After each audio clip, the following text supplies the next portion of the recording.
The Padres clinch the postseason with a historic triple play. Is it a sign of more great moments to come? We'll talk about all of that and more on this episode of Padres Talking Padres.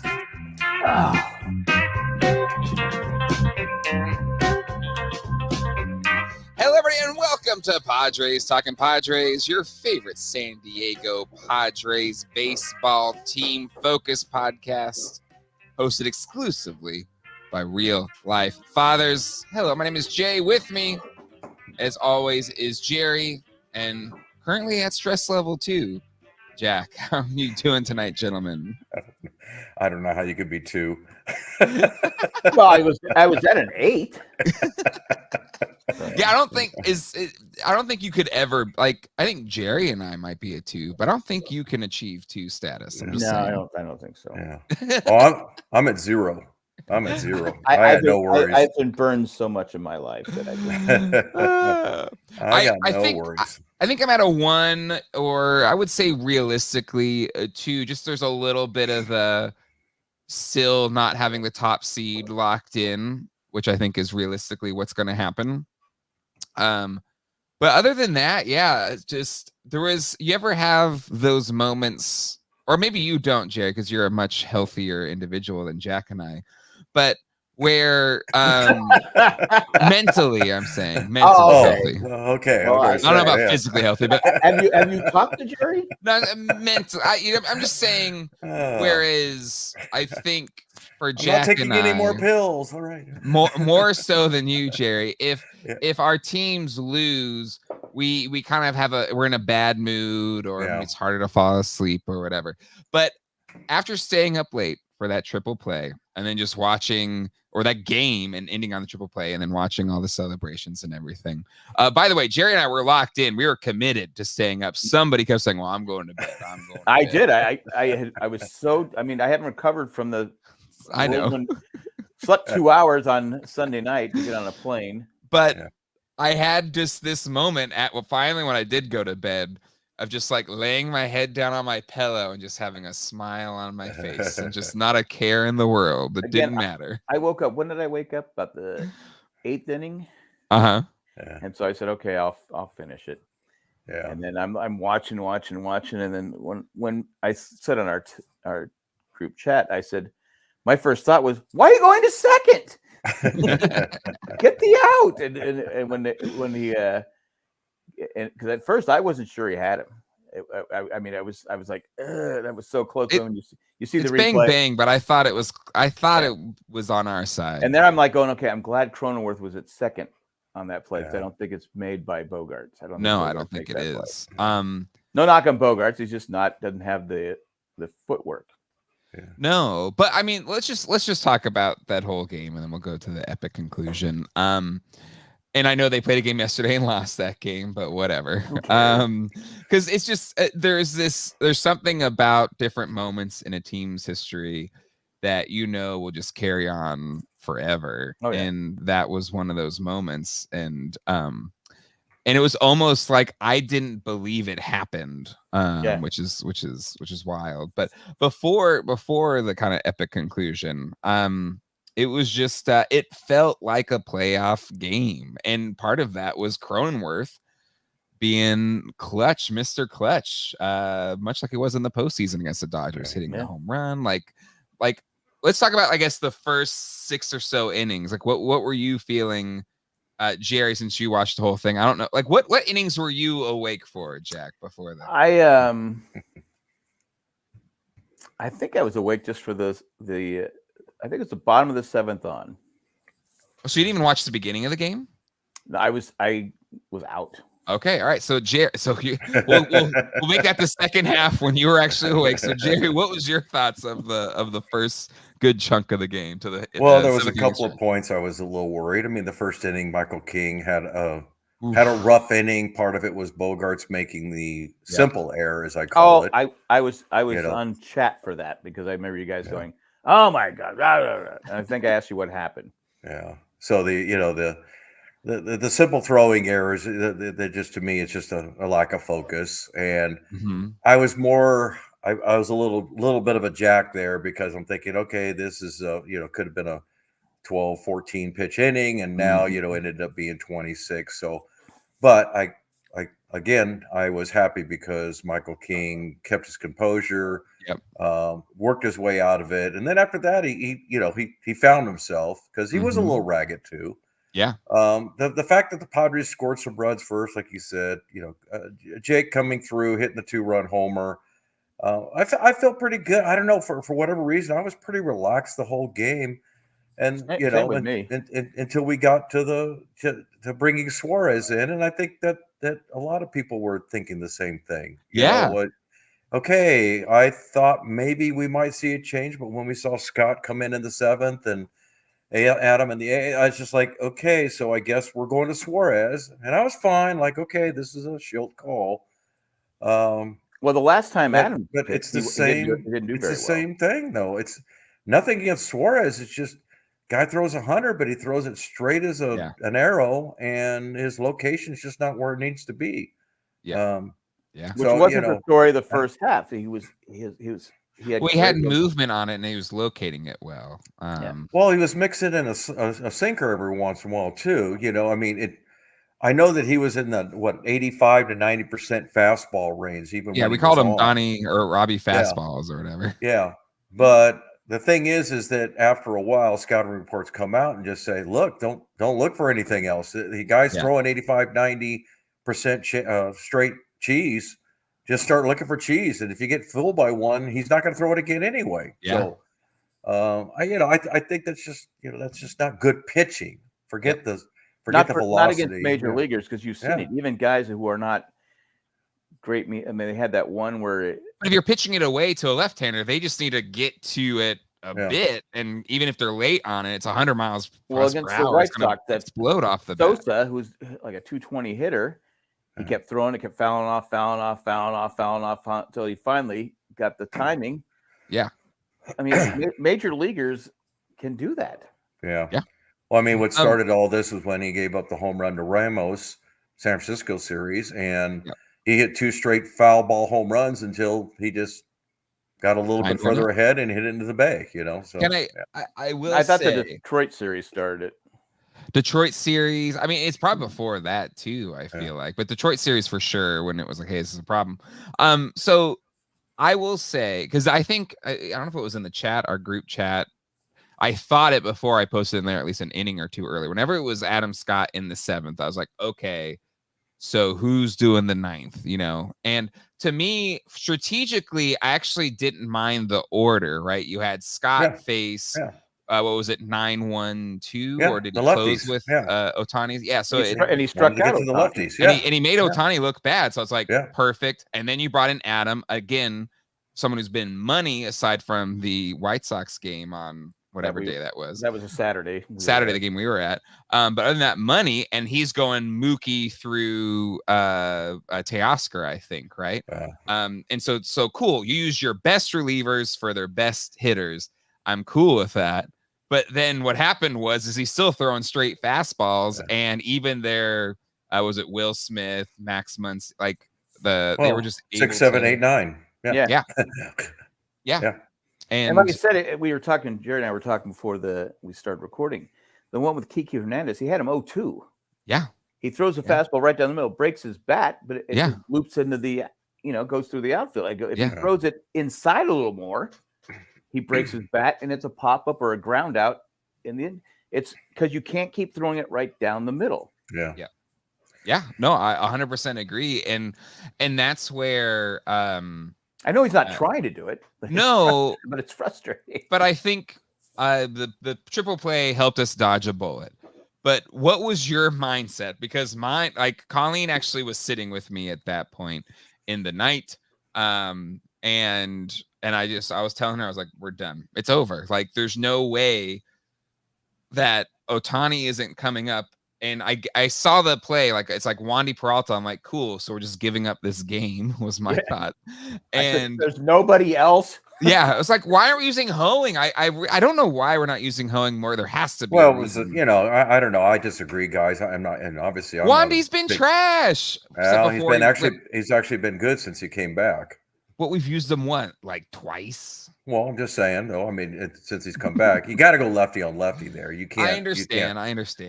But I mean, it's all about your setup and the problem with baseball today, and not just Schilt or any of the other managers, is when you preset that you're going to use guys in X, Y, Z innings, you kind of get yourself in a spot where if it goes wrong, then okay, now what am I going to do now? Yeah. And that is the problem with using 4 really good relievers for innings 6, 7, 8, 9, because if it doesn't go the way you want it to, you've now exhausted the depth of your, the core group, the tier 1 guys. Yeah.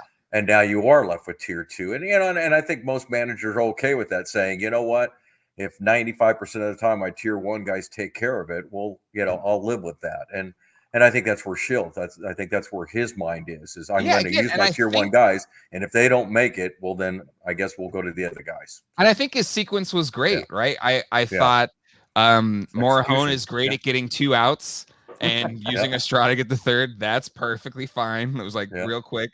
And then again, Scott and Adam to go through their best hitters in the lineup. And then you just needed Suarez to be able to handle, to your point, 6, 7, 8, 9. And it cleared that didn't even work. And so now I think Will Smith didn't hit a rocket off. I mean, it just no, but again, none of them were hit that hard. It's just but the bottom line is that when you have strikeout pitchers, and that's what Suarez is supposed to be, Estrada is supposed to be, they're not meant for contact. They're meant for strike 3. Again, his location is right over the middle of the plate. He's not going to strike people out. He's got to work on stuff. And honestly, until then, I think you have to remove him from the closer role. And what's wild is because you're at the point now where these games, they all matter, but it's do or die. You can't lose a game that you have won and have this guy come in and but to that nothing's point, a sure thing, guys. Okay, so let's Let's not just hang this all on Suarez. The bottom line is that's true of any pitcher that comes in. Oh, absolutely. Whether it's Estrada, Hoeing, Adam, and they come in and you go, but he's struggling, and he's obviously struggling. But everybody struggles. Everybody struggles, right? It's just that's baseball. Struggled for a while there too, where he wasn't getting through an inning. No, I get it. Everybody struggles. But now he's clean. So we're going to the playoffs. Do I go? Okay, Suarez has been good for 2/3 of the season. Again, I have no problem bringing him in the 8th right now.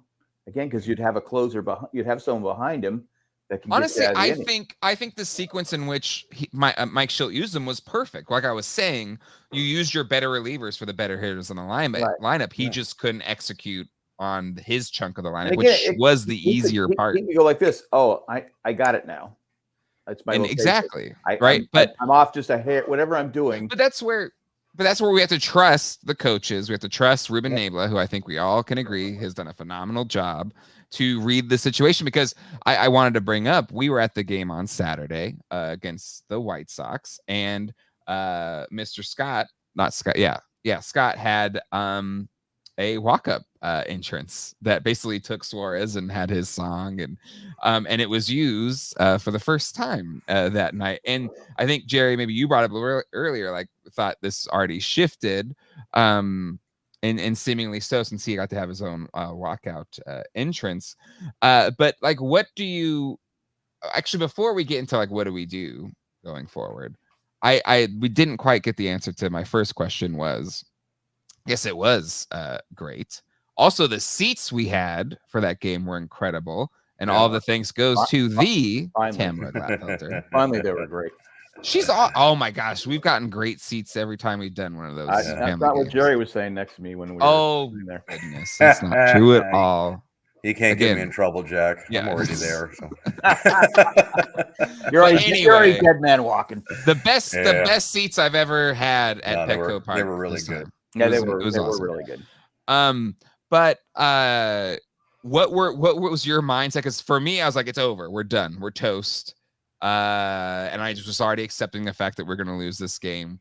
Jerry, what were you thinking when it was 1st and 2nd, nobody out, and Miguel Rojas was up to the plate with Ohtani on deck? I gotta say, I was obviously worried, but I was more worried about him bunting and getting him to second and third. Yeah. I was already ahead thinking, Mhm.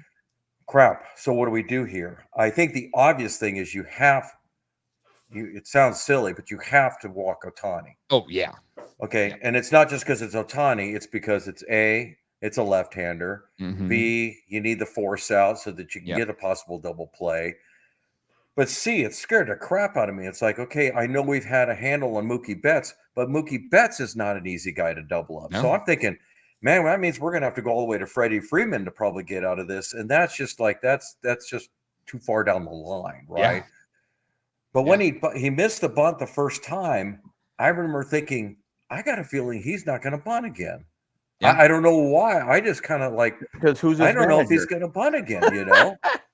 and sure enough, he didn't. And you know, look, I've gone over that sequence. Probably doesn't help any that I've probably watched it a dozen different sites, you know, with showing the triple play.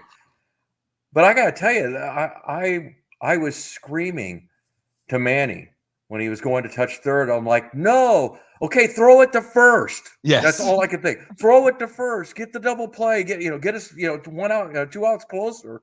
And when he threw it to second, it was so bang bang because of the camera work. Yeah. I didn't think we got either one of them. The bang bang camera work, and I'm like, well, I guess we, got. And then they did the replay, and they finally showed it because we're all. Yeah. Well, they're all slow mo celebrating that in you the really see it. They're celebrating in the middle of the pitching mound, and I'm like, okay, but we haven't seen it Yeah. yet. Like, and when they showed it, I'm like, oh, easy out at second. Oh, easy out. Oh yeah, triple play. That's it. Yeah. Yeah. I don't know. But the fact that and Dave Roberts talked to it afterwards, and I'm not a big Dave Roberts fan. I just don't think he's a very good manager with all the talent he's got. Agreed.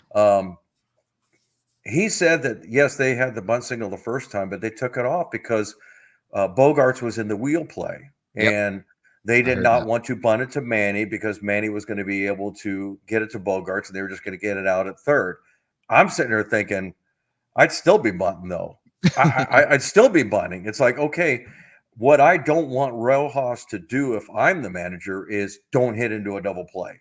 Yeah, that was my thought. If I'm playing Dodger manager, I'm like, hey, just don't hit a double play. It kind of reminds me back when pitchers used to hit.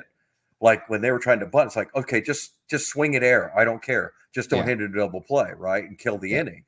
Because what's the worst that could have happened? He bunts, they get him out at third. Okay, now you got Ohtani up with first and second and 1 out. Yeah. If I'm a Dodger fan, I still like my chances. And a struggling pitcher who's been struggling. Oh, I still like my chances. And they had him bring on in the Peralta, ropes. whatever. I On still like my ropes. chances. Yeah. These weren't. I mean, I'm not saying they were all like strong line drives or something, but it wasn't like these are some dribblers that somehow found the right hole or something like that. They were hitting him. Yeah. And he was on the ropes. He was toast. It was basically. Well, it was his last batter. I mean, absolutely. Come on, we knew it was going to be his last batter no matter what. So absolutely, and it was. And it was. But no, I love your thought process, Jerry. All right, Jack. Take us through your thoughts. Pretty much similar with Jerry. I mean, I was watching it, and I'm like going, okay, runs for a sec. I go, damn, Ohtani's coming up. I go, and if I'm the this is where I think Roberts is just he either overthinks things or underthinks things. I'm like going, I go, okay, Rojas is going to bunt. So he attempted I don't think did he attempt? I don't know. It was actually a good pitch by Suarez. Yeah, no, he tried to bunt. Yeah. And so I go, all right, he's got to, but you got to have, in this situation, Ohtani has to come. He's the best hitter in the National League. You could make an argument he's the best hitter in baseball right now. I'd put Judge ahead, but yes, one of the best. But he has to come up to bat. Yeah. He has to. Yeah. Now, obviously, Roberts is sitting there thinking, okay, they could hit no double play. I mean, triple play, how often does it enter your mind that someone's going to hit in triple play? Never. Well, ask Jesse Agler. So well, he I do want to play that. It's so good. But I was like going, but when he didn't bunt, I was like going, that was just dumb. That was just he's the number 9 hitter.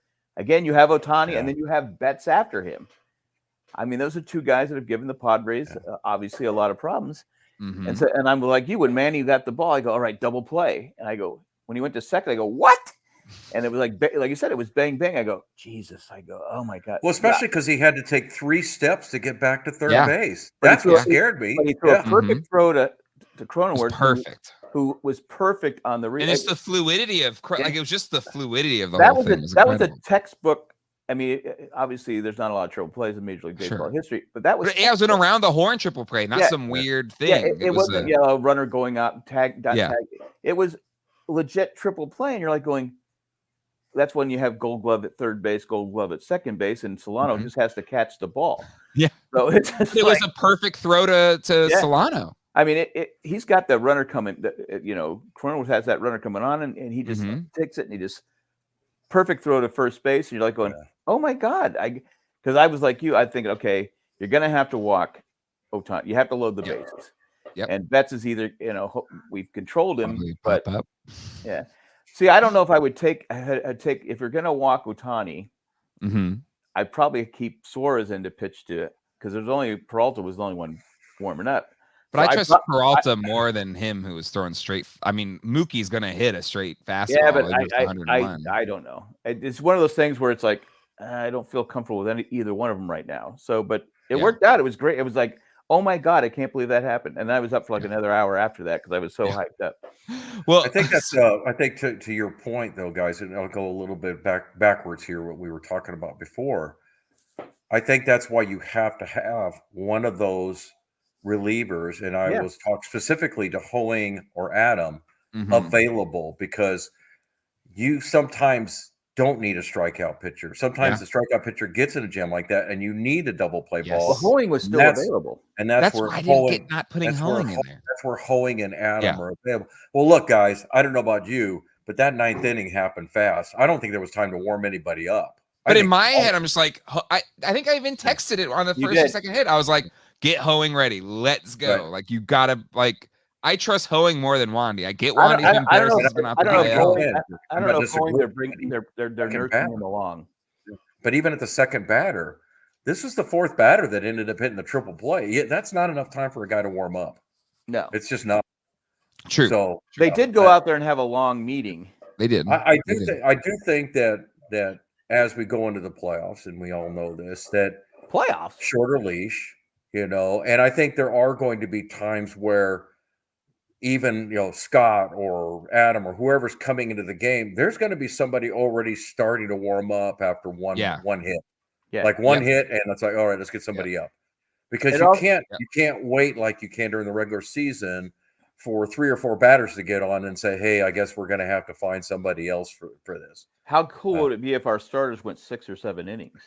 Well, I think the 6th inning is the big one. But that shows you the King thing of him having pitched so much, he could have pitched in the 6th. I think the 6th inning is legitimate. I don't need him 7. I don't need him 8. I just honestly think nice. I think 6. Yeah, but the thing is you got 4 pretty good bullets. Exactly. My thing is I don't want to use all 4 of them in 6, 7, 8, 9. Exactly. If I've got 7, 8, 9, and now I haven't used one of my bullets, well, I've got somebody for 10, or I've got somebody to back up 9 or 8 or whatever it may be. So I think that's the game changer. That's the thing. Honestly, to me. Yeah, the 6th inning is the big one. Yeah. Yeah, because in that you burned both Morahone and Estrada for the 6th inning.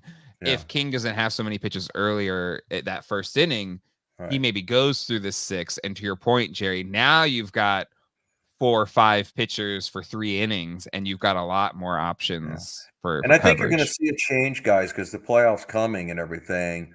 Yeah. You only need 3 starters, maybe a 4th. Martin Perez is going to the bullpen.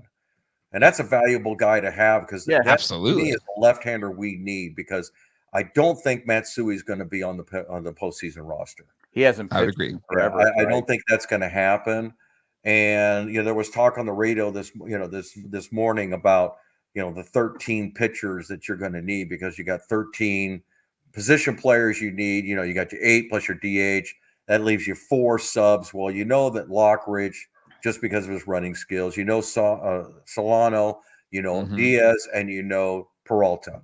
All right. Yeah. So now, do you take a Tyler Wade and put him on the postseason and take care of a reliever? I don't think so. Yeah. I think it's duplicity that you'd love to have, but I don't think you can afford it. Yeah.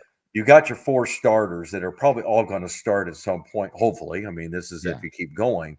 You need 9 guys out of the bullpen. Yeah, because you literally are going to be going. Hey, if King would have struggled like this in the playoffs, I'm not sure he gets past the third inning. I think that they would have brought in a Martin Perez or Yu Darvish or whoever's going to be the fourth or fifth starter. I don't think you're going to see guys giving up more than 2 or 3 runs and saying, look, sorry, no offense, don't get your feelings hurt. Especially in the wild card series. But we can't afford to fall 4 or 5 behind. Your ego's just going to have to take a park bench over here. Yeah. I think this team, I think the players could handle it. Absolutely, they're a team first team, which is great. Yeah. But it's still going to be a hard sell though. Whoever gets left out of the rotation. Absolutely.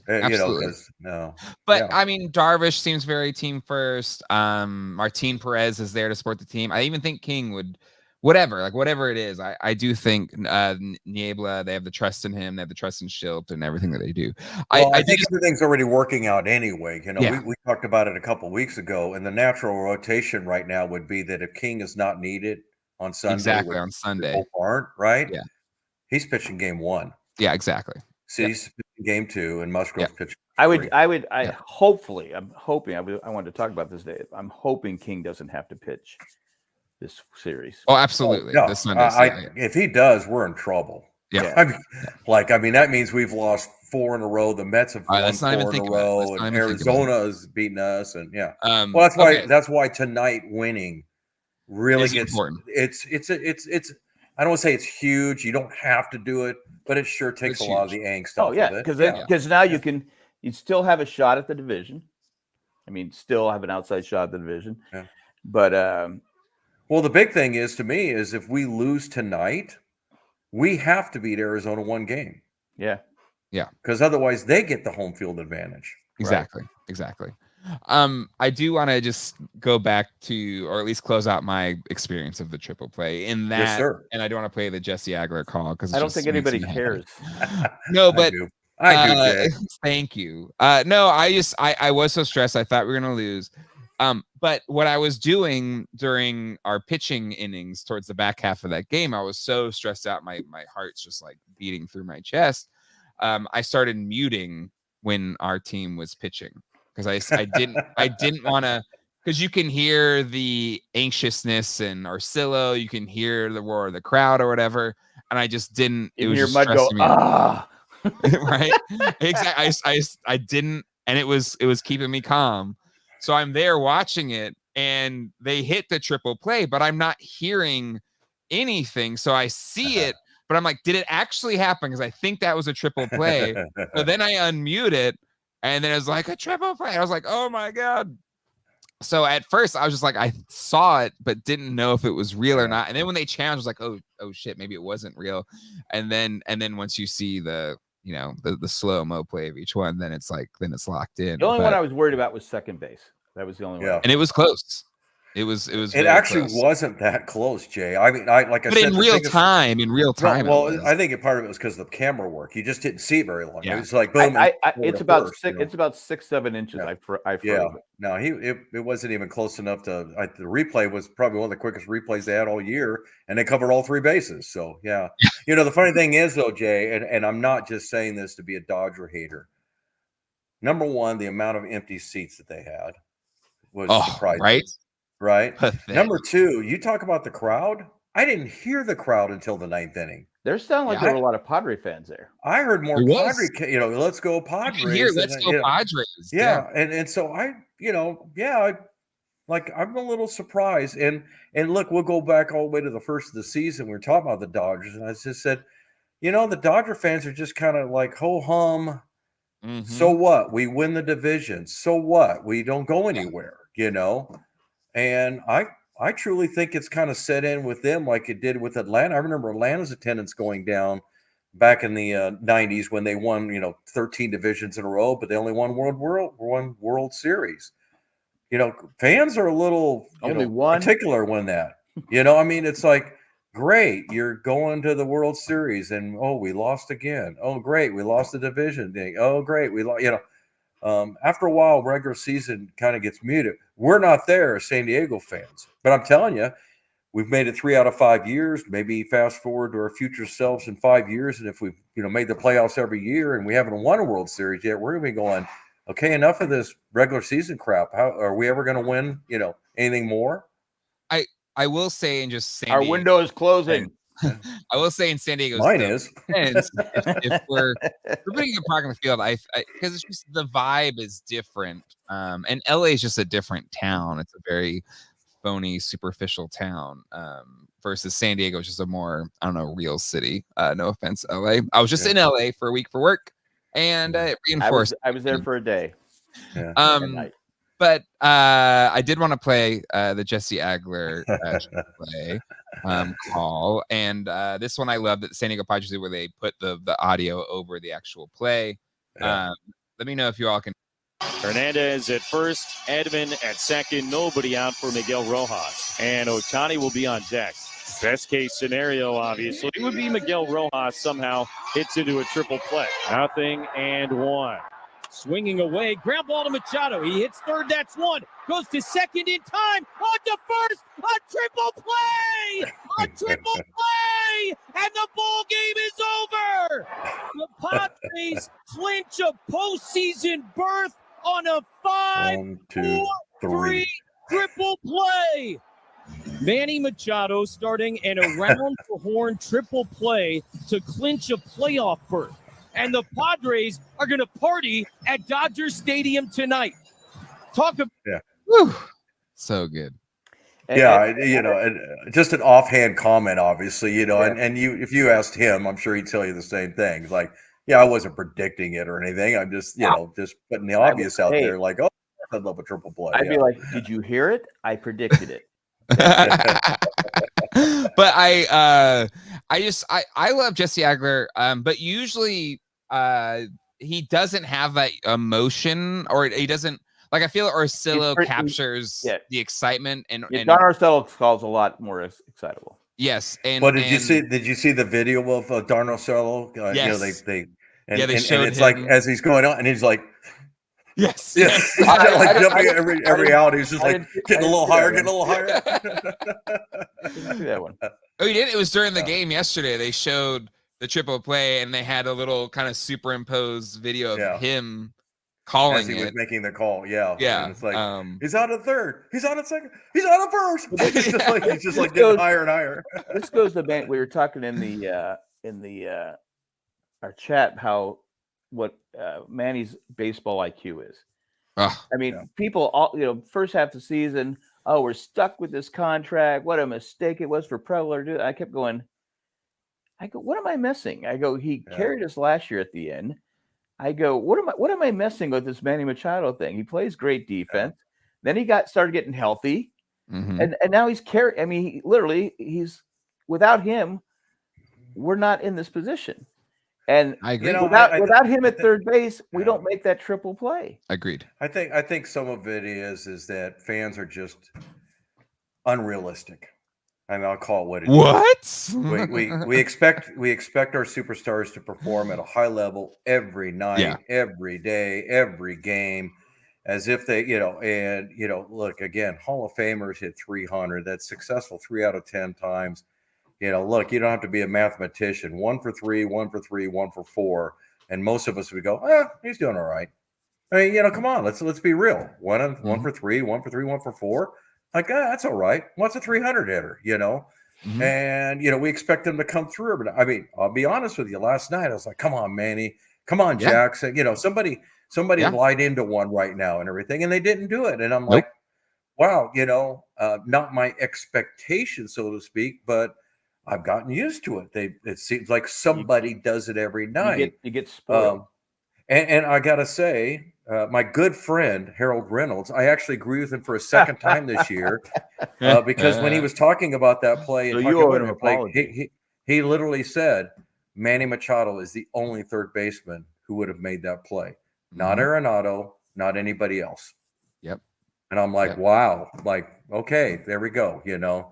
A lot of respect for Manny. I think part of it is just he's grown up. He didn't have the greatest attitude, going through the Dodger experience. People buy into the lack of running hard a little bit more when you've been around for 9 to 10 years, because they realize that the purpose of it is not being lazy. It's realizing I play 162 games. Yeah. One thing about Manny, except for the the broken stuff. He plays hurt. He plays all the time. Yeah. And that's one of the reasons he can do that is like, look, I hit a two hopper to the second baseman. You know, he's got the ball. I am not going to bust my hump just to get all the way down. And I'll be the first one to call myself out that I used to be critical about that. But where you see the difference, though, is how many times does he go first to third on a single? How many stealing times? Second.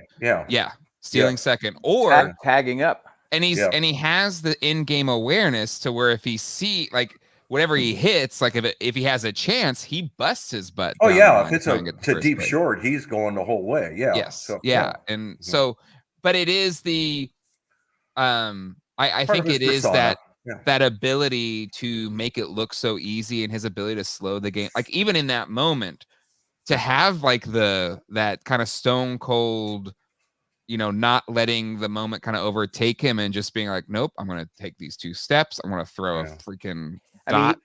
He had to be thinking I'm throwing to second as he was going to third because there was a tagging third, stepping on third. Well, that's what's cool about he's already time to think. Hey guys, he was thinking about that before the ball was even hit to him. Yeah, probably. Because I'm serious. You know, the good ball players are already talking about if it gets hit to my right, if it gets hit to my left. If it's a one hopper, if it's a slow, if he bunts, they have that ability to be able to slow it down and know this is what I'm going to do with the ball. So look at I think the fact that the ball went to his right led him to go to third base. If the ball is hit even just a foot to his left, I think he goes second to first. Well, look at here. That's what I'm saying. So look, he's already leaning before he gets the ball. He's already because the ball's hit to his right foot is my point, Jay. Yeah, exactly. But you see, he's setting up his foot to be there. Look at he's setting it up. That's what I'm saying. My point being that if it was hit to his left foot though, and it made him have to go the other way, right. Pulls his momentum. He would have gone to second and first. Also, he realized the ball was hit hard. It was like 98 miles an hour, so it wasn't a dribbler.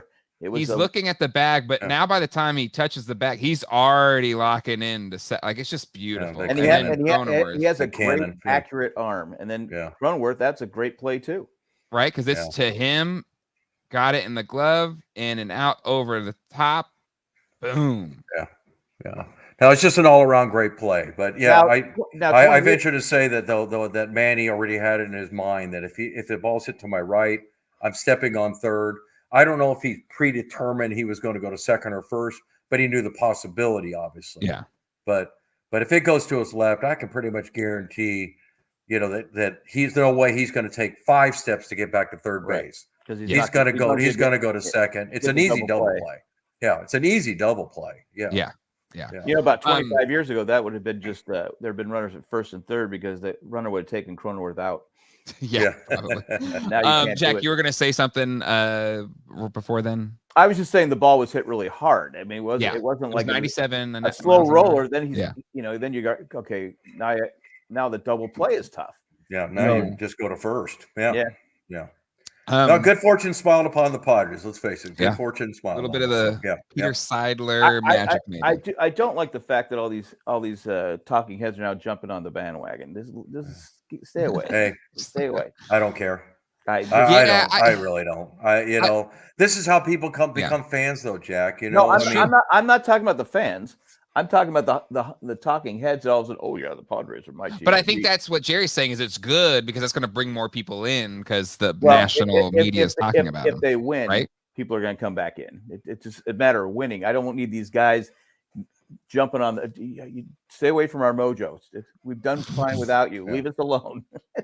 That's a little too. No, the one thing that I'll say on that to my end is I'm glad that the media is finally talking about us, and it's been all year, so it's not just happening. Sure. The last couple of years, we're actually getting attention because for years we never got any. Oh yeah. At all. I don't mind the attention. Yeah. But I just right now hey. There's some karma out there. Just leave us alone. Leave us alone. They're going to go all the way. You still want them talking like no, I don't want to. Hey, Jack, maybe you need to sign off and come back at stress level 4 because you're definitely starting to, we all agreed the stress level 2 was not correct, right? We all knew that was a 0. Zero stress level. Okay. Something interesting happened today in Padres baseball because the Wait, Dodgers. You see my stress level? The Dodgers and Padres still have a game to play tonight. By the way, Dodgers, I get nobody can come to your stadium because traffic in LA is horrendous, but what's the 7:10 baseball games? East Coast, that's 10:10 is too damn late. It is too late, but the problem is the fans can't get to the game. But they leave early anyway, so screw those fans. Whatever. Okay. But very interesting. Old school baseballers would never do this, but it was interesting. Mookie Betts has a podcast that he does, and I've actually found it really interesting. You know, it's fun to hear players' insights, just players talking to players, right? Plus it's Mookie. Yeah, and I do find Mookie entertaining. But Mookie Betts and Fernando Tatis Jr. sat down to have a conversation today when they still have a game to play tonight that has division implications. My dad would not like this. Right. But what was your thought? Did either of you listen to any of I did not know this existed. Yeah. I did just before I started recording the podcast. I did before this one. Okay, so I watched a bit of it live. It was interesting. It was a little awkward in parts because they talked about the triple play.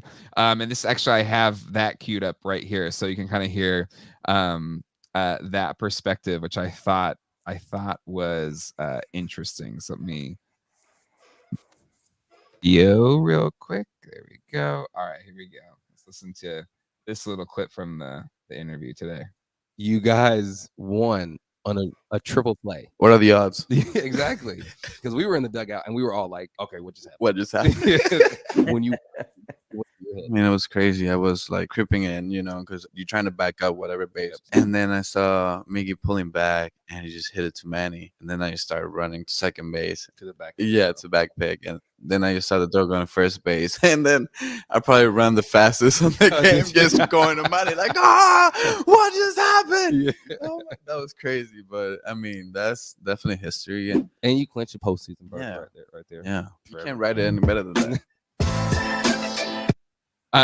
So it was a fun conversation. There's also another bit in there where Mookie Betts talked about either there was the rumors of him being traded or whatever, saying he wanted to come to San Diego because he said the Padre fans are organic, and the environment in San Diego is just a really fun baseball environment. I felt like throwing shade on the LA fans a little bit, but it was a fascinating conversation. I think there's a lot of crap. I think there's two ways to always look at it. If you're a free agent, do you want to go someplace where it's already established? Mm-hmm. That's choice A. I want to go someplace where they're one player away. No, I think I'm just saying in general, when free agents are out there, they make their choice. Some are money. I mean, so there's the money guys. But even with that, sometimes it comes down to, I want to go to Philadelphia where expectations are way high. Or do I want to go to, I don't know, Kansas City or someplace where it's like, I can just kind of go there, be the guy. Maybe we can start something.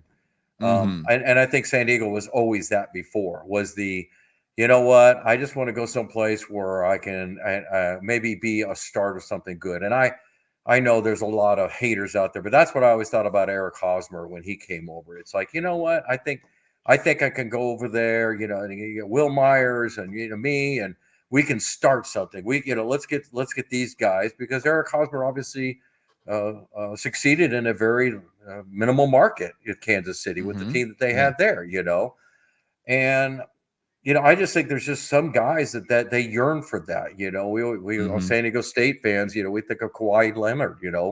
He could have probably gone quite a few places, but he chose to start a legacy at San Diego State. And I think there are other players that they want to be the cog in the wheel, and I'll name him out that's going to be Soto. Soto wants to go where he's already got bunches of good players around him, so he can shine. He can be the cog, the guy that's really turning the wheel here and everything. And so, well, Kawhi Leonard didn't start playing until I think he was a junior in high school, so he didn't get a lot of offers. Yeah. And he just liked the way Steve Fisher and stuff worked him. I mean, it worked out great. He was the best player to ever play for San Diego State. But I think with Mookie Betts, it'd be nice if they DFA'd him. And he came in. Could you imagine? I just dream about it. Mookie in left, Merrill in right. I mean, center, and then Tatis and right. Is there a better outfielder than that? No, I mean it's not going to happen. It's not going to happen because, like I said, Mookie. We hate. I mean, like. I don't hate Mookie. I don't hate Mookie. I don't hate Freeman. I know I you just hate Max Muncy. Max Muncy, he's got a punchable face. I mean, he does. I just hate him so much. You know, you dislike people that have disliked you or have, been Will Smith. I'll never like Will Smith. Oh, same Will Smith. Yeah. Go to hell. And he might be the nicest guy in the world, if you know. But for us, but that's the way they feel about Machado. That's the way they feel about Tatis. You know, if you're a Dodger fan, you don't like Machado because of his experience with the Dodgers. Yeah. If you're a Dodger fan, you don't like Tatis because he did the Peds. Okay, cheater in our division. But he also Tatis owns them in Dodger Stadium. But there's a little bit of that. But there's a little bit of that though that we don't. I don't want to say we don't like him. It's too strong. We respect him and we hate the fact that they just keep beating us. Yeah. Charlie Blackmon. That's my take. Yeah. See, Charlie Blackmon, I mean, come on. The guy's never done anything, said anything that would make you as probably a great guy. He's retiring, by the way. But Thank God he's retiring. But he just stomps the crap out of us every time we see him, you know.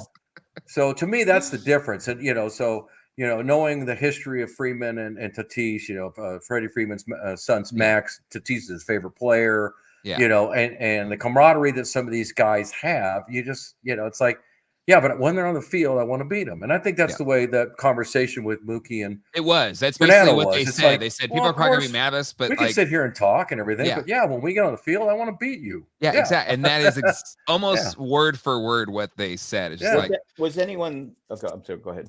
Oh no, just they were. I think Mookie said when we're playing the game that against each other, I want to beat you, and I like playing you all because you want to beat us. Like it's not just a game.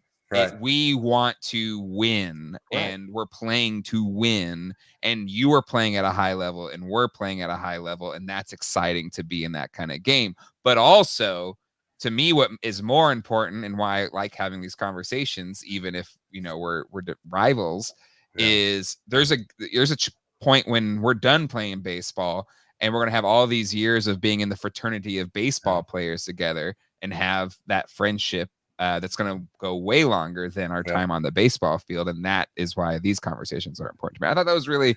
You guys both know that I've been all my year and everything, and I'll keep it short. But Jack Nicklaus and Arnold Palmer were just unbelievable rivals on the golf course and everything. Mm-hmm. But Jack would always say, "Yeah, but when the game was done, we'd go out to dinner with our wives together." We talk. He says, but when I got on the course, I wanted to beat him every time I was out there. Yeah. But he says, we traveled together, we vacationed together. But that's the difference, And I think that's the respect that I'd like to see out of ball players. I don't need to see I need to throw a fist in your face to and show you I hate you.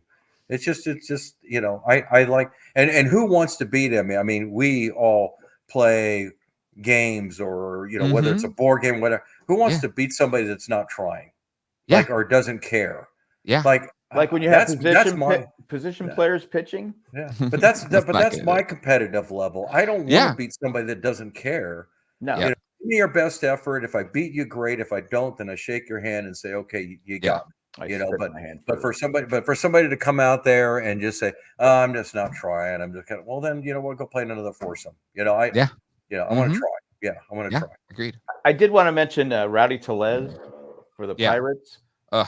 Needs 4 at-bats to get a $200,000 bonus, and the Pirates cut him. I mean, if you're a player and you see that, why would you, unless you have no other options, why would you sign with the Pirates? Yeah.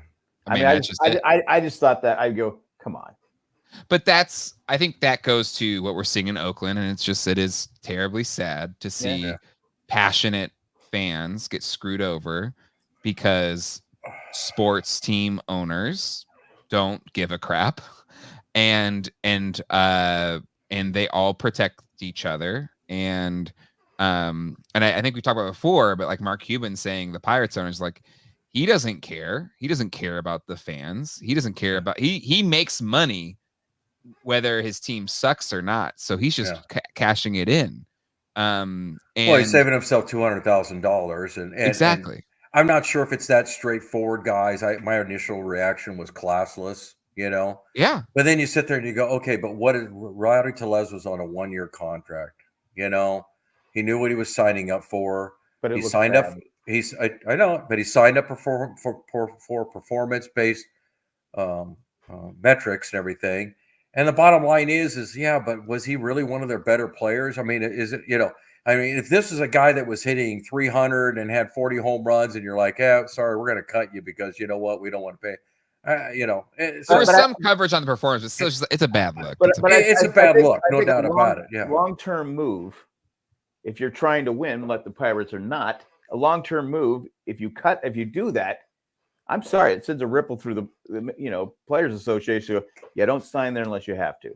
Yeah, and so now you have young players. Now you're going to consistently have like bad players. Yeah, that is like, F you, I'm out. And Ellie De La Cruz, like the Reds, right? Like it's and that's one thing I do give the Padres credit for, and I think Peter Seiler's a big part of that, is nobody going to arbitration. Yeah. Right? Yeah. Never, not a single player in the Preller era has gone to arbitration. Yeah. Doing what's best for the players, but it takes time, and it's taken time for the Padres to build that goodwill, because you could probably say they probably had a reputation just as bad as the Pirates or any of these teams. The thing is, and this is the way I look at it, guys, is it's I'm sorry for Rowdy Tellez, but you know what? He's probably made quite a bit of money. Oh, yeah. Okay? Sure. The second thing is you know what? You just bought yourself probably a few free agents that'll take a pass on looking at you. Yeah. Yeah. So you're gonna reap what you sow, so to speak. That's what I mean, that's what I'm not crying for Rowdy Tellez. Yeah. I'm crying for because the Pirates fans. If I'm a Pirate fan, I'm like going, you're just screwing us over more. Yeah. And to me, I've said this, because there's a money it's crazy in baseball because they don't have, there's a disparity, but it's crazy. But I've always said, okay, there's no minimum level. Yeah. I said, if a team goes 5 years without finishing 500, they should lose a draft. They should lose some draft choices and lose some cash that comes their way from all the Major League Baseball. Well, that's the only reason why the A's ended up moving, because they put it in the last CBA that if you don't figure out this ballpark thing, you're going to lose your free money. And it was only there like, okay, well, we're moving now, so give me money, please. And that was that. So to me, I agree. I know you can't do relegation or whatever, even though I think that's the truest form of like perform or get out. I know why it won't work in America, but to me, it's like you lose the free ride if you are a losing team consistently and not putting an effort. Because it takes with baseball. Let's be honest. If you have it takes time to it's not like basketball where you have 12 players or football's tough too, but you have to, it takes time. So 5 years should be enough time to build a 500 team. But can I just say something? What? Look at Kansas City. They didn't make the playoffs last year. What did they do this offseason? They spent money and spent it wisely, but they spent money and now they're a playoff team. It's not rocket science. You do have to spend money. Now, again, you don't have to be crazy. You don't have to be $300 million or whatever. You don't have to be the Padres before this season. Yes, but you got to at least be in the mix of, middle of the pack spending wise to at least put some caliber product out on the field. I disagree. I don't think it's that easy, and that's because of the current environment. The current environment does not allow those low-level teams to do anything but what they're doing right now, which is dump, dump, dump. Okay, now start building. That's the course they almost have to take. Well, no, I mean, I'm serious. You look at, unfortunately, you look at some of the prime examples of guys that have done that. Baltimore, Houston, even Kansas City. Dump, dump, dump. Okay, now start building. But again, and if you're a fan, it's like, That's Okay, not more I than get 5 it. years. Jack's saying 5 years. 5 There needs to be a years. minimum minimum to of say 5 you years. can't do I that get that anymore. though, but the problem is that when you dump, unless you have a loyal fan base, then you don't get any more money. Well, So it, you trying to play in between is great, and trying to have a great farm system everybody wants. How But you well, can't hit them. again, how many people are showing up to see Roddy Tellez? Rowdy Tellez, yeah. Nobody. Nobody's showing up for Paul Skeens. Those seems still empty on his bump day. But I mean, I know that it's got to be worked out. It's not simple black and white. Yeah, I hear what you're saying, Jerry, but it's just you can't keep having. It's like when the Padres would do it all those years, and they'd have 5,000 people at the games. Yeah. Well, why are they having 5,000 people at the game? Because they're not trying. But again, look at the but the Padres. pro- You got the- an owner that invested. Yeah. And again, you're not going to spend as much for as ever as Dodgers and the Yankees. I No, get it's that. never going to happen. But the A's are in a big media market. It's a huge media market. I think it's sixth or something like that in the U.S. because it's the whole Bay Area, including San Jose and all that. It is a huge media market, Sacramento. but they're still allowed to not spend anything. And so Well, look, there's bad owners and there's bad owners, guys, and you're not going to get rid of. You're not going to have 30 great owners. It's just not going to happen. I guess my problem. I have more of a problem, to be quite honest with you, with the Miami Marlins. That's who I got a problem with. This is a team that keeps bringing guys up in their farm system and then trades them. Like, you never want to pay anybody ever. I have more. If I'm a Miami fan, I'm pissed. Well, only like 3 of those. You see it. They're not. Had so not many there. guys. Yeah, but you've had so many guys that have come through your system, and all you got to do is pay. But no, they trade them a year and a half before they're due the money, or they pay him like Giancarlo and trade him in, and then they just start over again. And if I'm Miami, it's like, oh my gosh, look at all the players that they used to have. Oh yeah, it kind of reminds me of the old Montreal Expos. You know, the Montreal Expos at one time were one of the best teams in baseball, but then they had to let everybody go because guess what? They're only getting 5,000 fans a year or a game.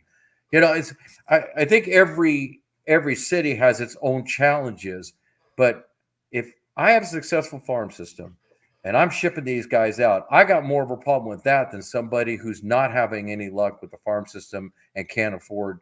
But Oakland's done the same thing. Think of all the great players that have come through Oakland. They've had a good farm system. They had a fantastic Billy Beane, right? That's done a great job with them. But the thing that's different between Miami and Oakland. Yeah, but he's just a crappy owner. He is that's why that's worse to me than being in a bad media market and doing he's with what Donald you got. Sterling of the he Major is League Baseball. Okay, he's not that bad. But he is, like, when you look at the history of it, where Bud Selig, which again, I don't know why we made a Bud Selig Hall of Fame to try and whatever for the Padres, because he screwed us over. But he literally shut out local A's fans, billionaire owners that could have bought that team, but gave it to a family friend in John Fisher that had no intention of trying to make that work other than just pocket the money because he's the comment was made today in a radio show that I listened to that the Major League Baseball has been rudderless for a commissioner ever since they hired Bud Selig. Yes, because Manfred's no better. No. It's basically, I don't even know why we have a commissioner. He has no stones whatsoever. I say none. I've always said the commissioner should be paid by the players. Yep. And the owners. Yeah. So there's no. I mean, you're that you allowed this to happen on any watch is criminal. But if you look at any team, I'm not allowed, but assisted him. Look at the teams that have moved in any sport. It starts with a bad owner. Yep, agreed. Starts with a bad owner, and unfortunately, it also is enabled by a bad commissioner. Yes. Yep.